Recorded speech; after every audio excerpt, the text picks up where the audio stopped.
Assalamu alaikum. Second year physics, chapter 19, and the topic is Compton effect. What is Compton effect?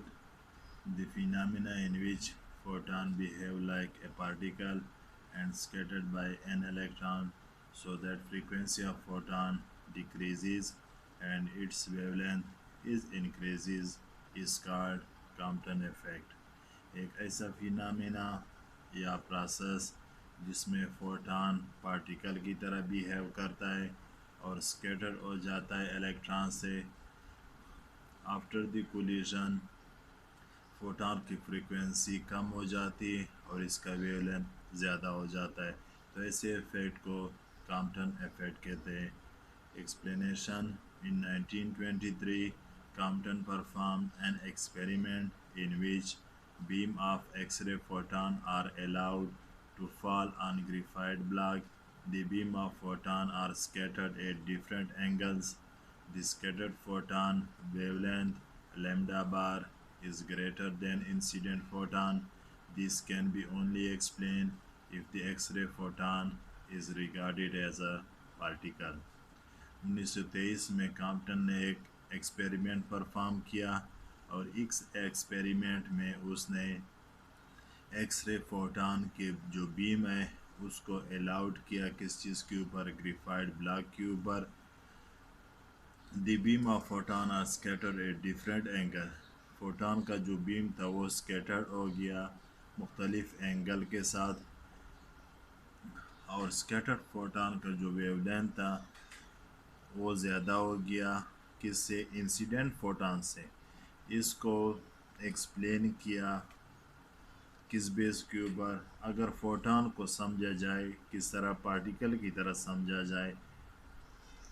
Derivation of expression या derivation of Compton shift wavelength formula of photon.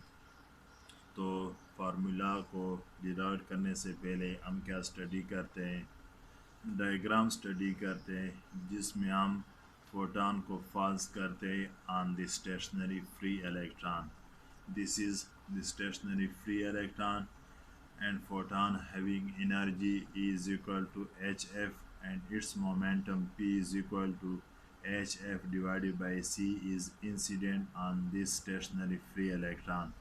So after the collision, the photon is scattered making an angle theta with x-axis, and electron is scattered making an angle phi with x-axis. So after the collision, the energy of photon is E bar is equal to h f bar and its momentum is h f bar divided by C. The momentum of electron after the collision is mv. इस momentum के photon का जो momentum है और electron का जो momentum है, two components होंगे। एक कंपोनेंट जो अलॉन्ग एक्स एक्सिस है उसको हम नाम देते हैं मोमेंटम अलॉन्ग एक्स एक्सिस, जो बराबर है फोटॉन का momentum along x axis is h f bar divided by c cos theta, और फोटॉन का momentum along y axis is h f bar divided by c sine theta. इसी तरह electron का momentum along x axis is m v cos phi, और electron का momentum along y-axis is mv sin phi. To derive an expression for the wavelength shift, consider an elastic collision between X-ray photon and stationary free electron. तो हम wavelength shift का formula derive करने के लिए क्या consider करते हैं, elastic collision किसके माबेन, एक्स-रे फोटॉन और स्टेशनरी फ्री इलेक्ट्रॉन के माबेन। When photon of energy is equal to hf strike a stationary and free electron, then photon gives some energy to electron and scatter with less energy hf bar. जब photon strike करता है with energy H F किसके साथ, stationery free electron के साथ। तो photon कुछ energy क्या करता है, इलेक्ट्रॉन को कन्वर्ट्स करता है और स्कैटर्ड हो जाता है कम एनर्जी के साथ, जो बराबर है किस चीज़ के, एच एफ बार के। So the frequency of photon after the collision decreases and it's wavelength increases. This change of wavelength is called Compton effect. तो कोलिजन के बाद फोटॉन की जो फ्रीक्वेंसी है वो कम हो जाती है और इसका वेवलेंथ जो है ज़्यादा हो जाता है। तो इसका जो वेवलेंथ ज़्यादा हो जाता है तो इस चेंज ऑफ वेवलेंथ को क्या कहते हैं, कॉम्पटन इफेक्ट कहते हैं। The initial energy of photon is h F. After the collision the energy of photon is h f bar. Initial momentum of photon is hf divided by c, and the final momentum of photon is hf bar divided by c. इसी तरह initial rest mass energy of electron is m naught c square, where m naught is the rest mass of electron.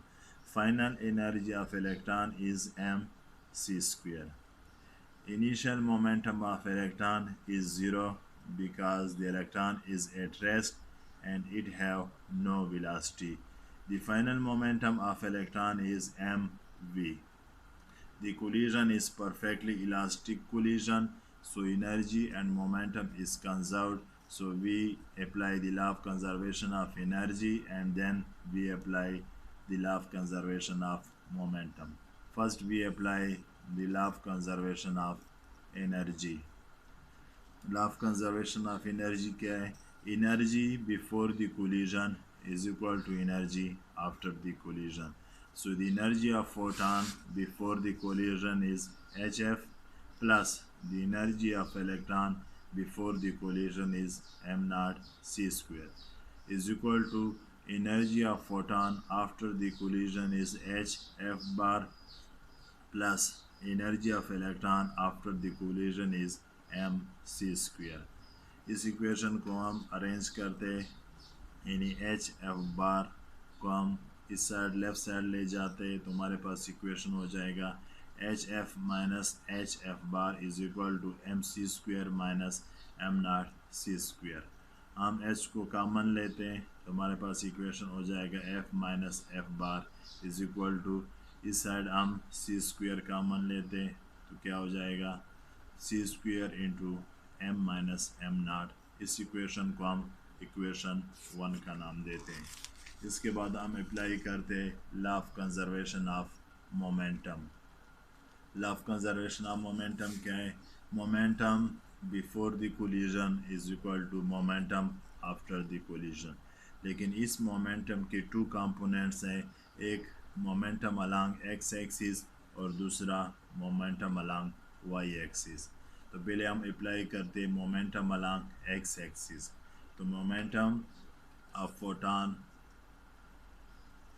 Before the collision along x-axis is hf divided by c plus momentum of electron before the collision along x-axis is 0 is equal to momentum of photon after the collision along x-axis is hf bar divided by c cos theta plus momentum of electron after the collision along x-axis is mv cos phi।